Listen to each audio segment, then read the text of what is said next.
Le decimos de nuevo a Estados Unidos, no nos pongan a prueba, porque si llegan a tomar la irresponsable decisión de agredir a Cuba, vamos a pelear hasta el final. No hay otra opción para nosotros que vencer o morir.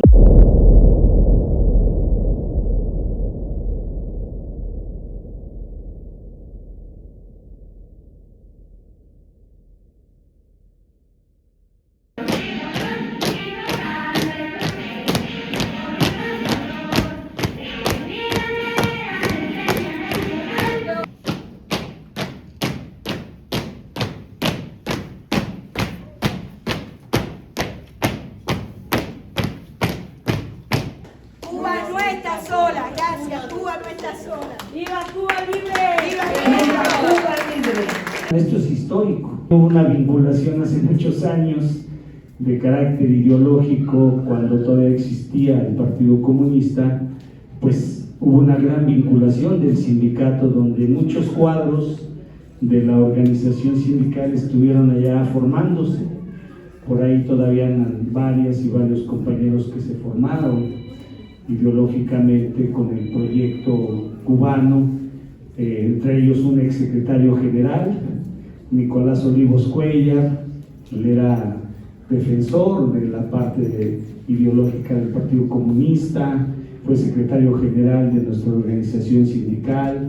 Hoy nos toca alzar la voz y mover todo lo que podamos, no solo para llevar ayuda solidaria a Cuba, sino para detener ese bloqueo infame que, a nuestro entender y de acuerdo a la Convención de Prevención del Genocidio, es un intento de genocidio del pueblo cubano, porque la Convención lo tipifica como acciones para crear las condiciones de vida calculadas para la destrucción física total o parcial de un grupo nacional.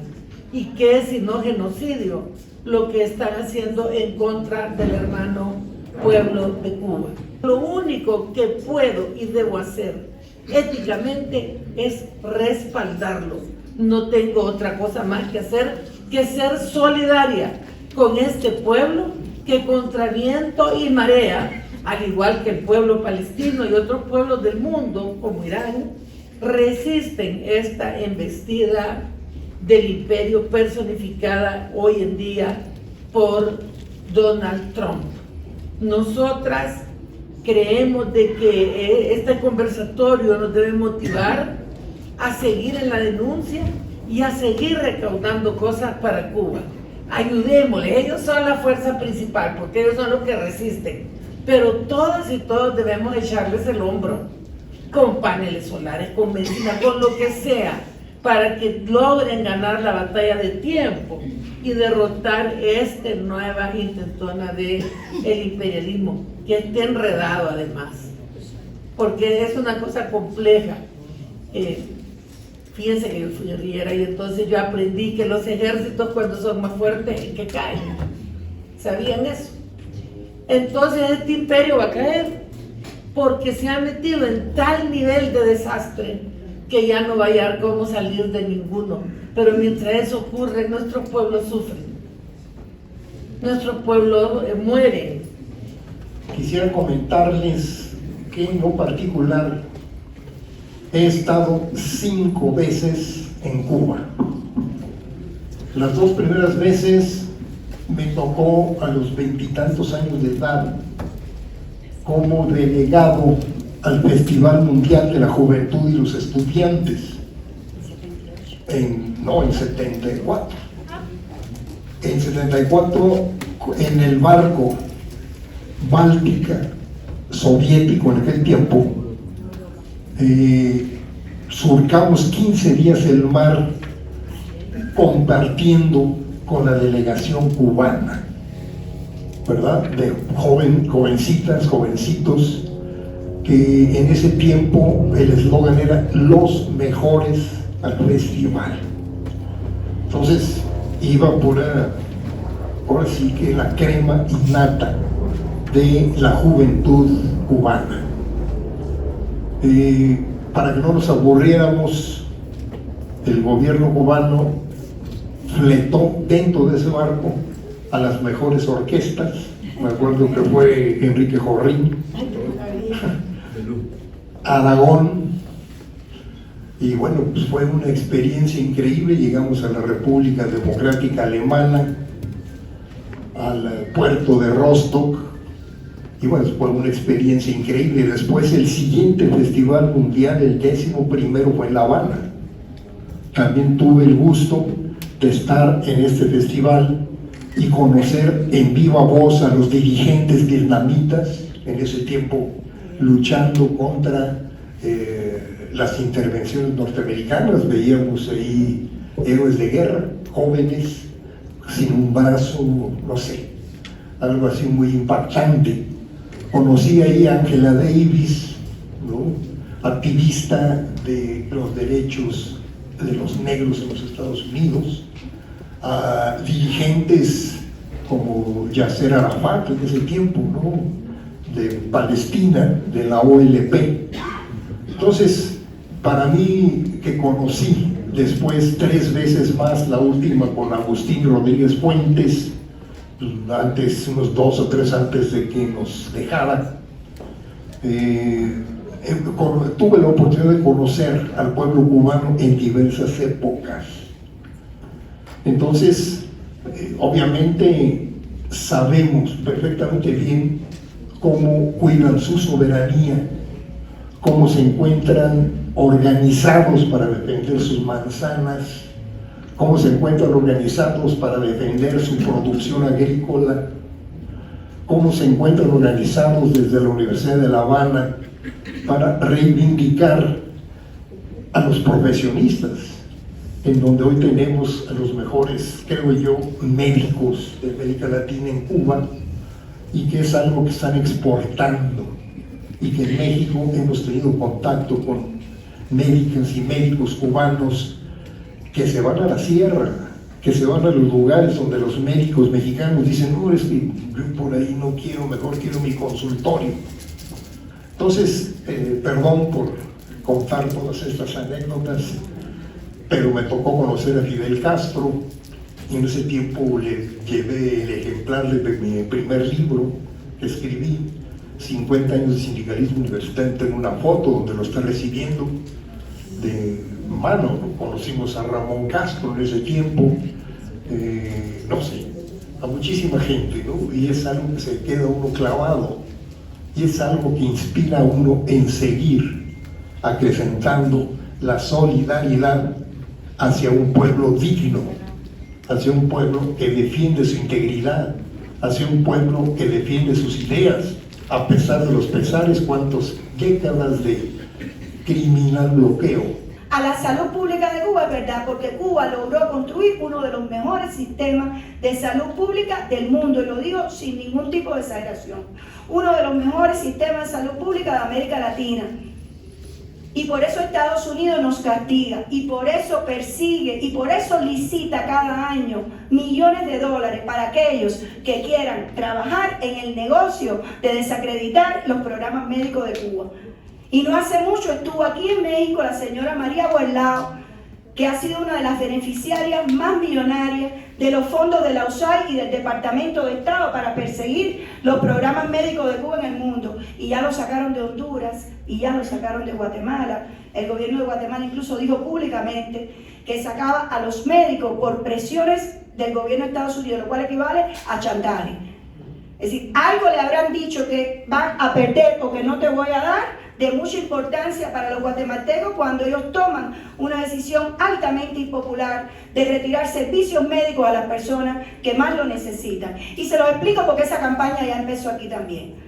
Y uno ve TV Azteca y los ve una persona o un locutor parado delante de una pantalla donde hay todo un montaje que no es ni Cuba ni es México, en la cual ya empiezan a atacar, porque para eso hay mucha plata, esos programas. Y esa es una de las formas. Lo igual con la biotecnología. Nos pusieron en la lista de estados patrocinadores del terrorismo. Inmediatamente Cuba pierde más de 50 bancos. Yo lo recuerdo perfectamente. Yo trabajaba en la Dirección General de Estados Unidos con el cargo de subdirectora general, era la segunda en esa dirección con más de 8 años, y anteriormente fui subdirectora también, y anteriormente vivimos, mi esposo y yo, en Estados Unidos. Fue nuestra primera misión diplomática en el exterior. Entonces, además, ya para cerrar, de todo esto que les estoy contando, Cuba logró llegar a tener, es decir, a pesar de todas esas cosas, Cuba llegó a tener 4 indicadores de desarrollo humano del primer mundo.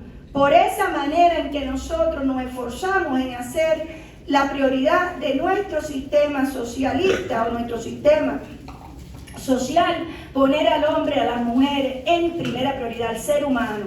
Logramos tener un 4, algo en mortalidad infantil, casi que el más bajo de nuestra región. Bien, desde el 2019 para acá, cortesía de las presiones y políticas de asfixia y nuevas medidas criminales de este mismo gobierno que estaba en Estados Unidos, eso ha subido a casi 9. Esos son nombres niños con nombre y apellido que tenían derecho a superar su primer año de vida solo por haber nacido en Cuba y que han fallecido. Solo en el año, recuerdo, 2021, fueron 163 que no les tocaba morirse. La esperanza de vida de Cuba, es decir, la esperanza de vida, que en Cuba era muy alta, ha disminuido, porque claro que tiene un impacto. Entonces yo les diría como conclusión que en estos últimos años, del 2019 para acá, además de todo lo que nos han hecho difícil la vida, Estados Unidos, la política de Estados Unidos hacia Cuba no es solamente bilateral, no es lo que ellos les impida. Desde el primer momento ha tenido y ha contemplado las herramientas de poderío de ejercer, como usted decía, presiones sobre terceros. Eso se le llama en Naciones Unidas el componente extraterritorial.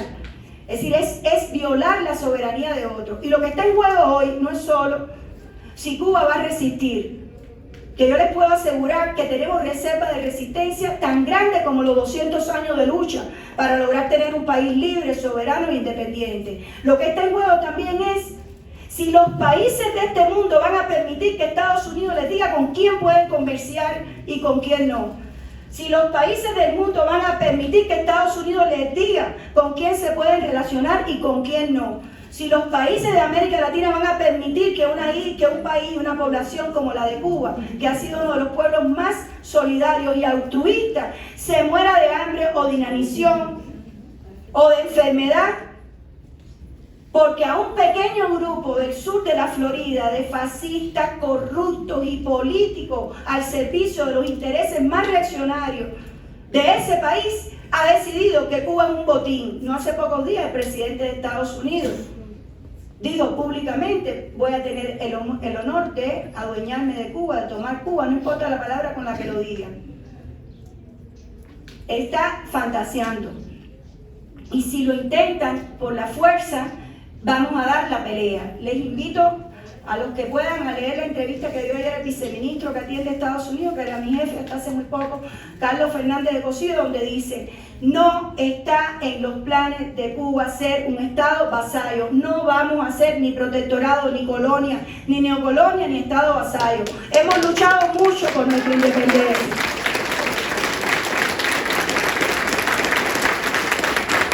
Me llamo Antonio Muñoz. Y bueno, ahorita que estaba escuchando, yo vengo de este sindicato de lucha desde muchos años. Me consta cómo Nicolás Olivos Cuellar siempre tuvo un gran acercamiento con Cuba. Lo mismo Evaristo Pérez Arriola, que fueron dirigentes muy fuertes en el Estunam y fueron siempre muy solidarios con Cuba. Nosotros tuvimos mucho acercamiento con ellos, nos llegaba el periódico Granma en ese tiempo, me acuerdo. Eran cosas que realmente vivimos y que fueron parte de esta formación que tenemos hoy los estunamitas. Pero algo que me llama mucho la atención es que veo las declaraciones por parte de Trump, que se adjudicó policía del mundo y donde realmente quiere actuar en todos lados. Pero lo que yo veo y observo es que no hay quien haga contrapeso políticamente en el mundo. O sea, yo no sé por qué hoy, por ejemplo, Rusia no puede aportar solidaridad amplia hacia Cuba. ¿Cómo se permitió, por ejemplo, la invasión a Venezuela y nadie está haciendo nada realmente? Si la política realmente internacional ha perdido calidad, ha perdido presencia. ¿Qué es lo que está sucediendo en el mundo? Porque eso es grave. Es grave que nadie le quiera hacer un contrapeso hoy a Estados Unidos Y bueno, yo sí lo que hablaba ahorita la embajadora Joana, a mí sí me llamó la atención, porque vemos que México, pese a las situaciones que se están viviendo, México ha mantenido una política seria y de solidaridad amplia hacia Cuba. Lo ha dicho abiertamente la presidenta Claudia Sheinbaum. Y digo, de verdad, eso a mí me llena de gusto, me llena de sentir que realmente México tiene su presencia muy clara. Entonces, ¿cómo privilegiar, cómo volver a recobrar esa política internacional donde los países seamos solidarios? Porque sabemos perfectamente con qué países coincidimos y con cuáles países no vamos a coincidir nunca. Entonces, ¿cómo reconstruir esa política internacional para que de alguna manera esos países que se apoyaban grandemente a Cuba, pues lo sigan haciendo? Y de verdad invitar a todos los mexicanos a que acudamos a Cuba, que aportemos un poquito a veces con viáticos aquí o con esas jornadas de solidaridad, pero sino también visitando Cuba y ver cuál es la situación que está prevaleciendo en Cuba. Esa sería mi pregunta, a ver si me pueden contestar. Gracias. Efectivamente coincido con usted que hay una reconfiguración o desconfiguración del orden internacional como lo conocíamos, de franca erosión del derecho internacional como lo conocemos. Las instituciones de Naciones Unidas, reflexionabas tú, año tras año las Naciones Unidas en su órgano máximo, que es la Asamblea General de las Naciones Unidas, condena el bloqueo. Este año Estados Unidos logró doblar las rodillas de 4 o 5 países, pero es abrumador el apoyo que Cuba recibe año tras año y como usted dice, no pasa nada. El Alto Comisionado de Derechos Humanos se pronunció hace un mes, poco después del decreto infame del cerco petrolero a Cuba, diciendo que eso era ilegal y que era contrario al derecho internacional, y no pasa nada. Y eso tiene que ver mucho también con las reglas con las que funciona vetustas el Consejo de Seguridad Nacional de las Naciones Unidas. Y Cuba es de los países, igual que México, que ha defendido una recomposición del orden internacional y del Consejo de Seguridad Nacional del Consejo de Seguridad de Naciones Unidas para ampliar sus miembros, porque todos sabemos y lo hemos visto con mucha vergüenza ajena y vergüenza propia de la impotencia de haber tenido que ser testigo, como decía Lorena ahorita, de una barbarie como pudo haber sido el fascismo de la Segunda Guerra Mundial, y nosotros lo hemos visto en la televisión, cómo han arrasado con Gaza. Sin que se haya logrado una movilización internacional capaz de elevarle el costo a Estados Unidos. Y nadie duda hoy que también el Estado de Israel ha tenido un papel fundamental en lo que está pasando en Irán. Incluso hoy en Estados Unidos hay fuerzas republicanas que cuando uno mira la manera en que se proyectan, le están pidiendo cuentas al gobierno de Estados Unidos porque se sienten engañadas, porque la agenda supuestamente incluso de ese gobierno reaccionario de Trump era que América primero y que no más guerras. Y hoy ellos están diciendo que Estados Unidos está actuando incluso con una participación desproporcionada e inédita, se lo puedo asegurar yo que me he dedicado a estudiar y trabajar con Estados Unidos casi toda mi vida profesional en la política exterior de Estados Unidos. Temas bilaterales, que son muchos, en los que podamos discutir y encontrar soluciones a diferencias, estamos abiertos como siempre ha sido. Pero temas de ordenamiento interno no tienen derecho. Estados Unidos no tiene derecho a imponerle a Cuba ninguna decisión que pertenezca legítimamente a los cubanos tomar. Y con esto termino. Lo más brutal de todo ha sido que cuando, fíjense si somos ineptos y fíjense si Cuba se administra mal, que han tenido que acudir a una medida de fuerza bruta, como decir que cero petróleo para Cuba, como amenazar con aranceles, como amenazar con agredir embarcaciones. Si entra combustible, señores, ustedes saben lo que es para cualquier país ver limitado de la noche a la mañana que un país de más de alrededor de 10 millones de habitantes tenga que vivir con el 30% del combustible, y digo el 30% porque Cuba produce el 30% del combustible que consume. Por instrucciones de nuestro general, el secretario general Carlos Hugo Morales, hemos apoyado, se hizo una acción, fuimos un centro de acopio para los trabajadores y las trabajadoras de la universidad, donde recolectamos 4,5 toneladas de víveres para poder apoyar a los compañeros de Cuba. Gracias a México, gracias al gobierno de México, gracias a sus sindicatos, gracias a las organizaciones, gracias a las personas que acudieron al Zócalo y acopiaron más de 220 toneladas, a toda la ayuda que ha salido de este país en los barcos de la Marina de México, que no es poca, y a la actitud de la presidenta de México, que también cada vez que le pregunta dice: no vamos a parar de ayudar a Cuba. Es un deber nuestro y es la voluntad y el humanismo de México. Y también queremos aprovechar hoy desde aquí, ya vi que estaban transmitiendo el evento, para solidarizarlos con los más de 500 activistas que han inundado nuestro país este fin de semana de cariño en el convoy Nuestro América. De México salieron 3 embarcaciones y muchas personas por avión, los graduados de la Escuela Latinoamericana de Medicina, personas que fueron a participar, pero vinieron de Europa, de América Latina, de Estados Unidos, un avión, incluyendo también cubanos emigrados, para decir lo que decía mi compañera acá, ¿cómo se llama usted? Adriana. Cuba no está sola.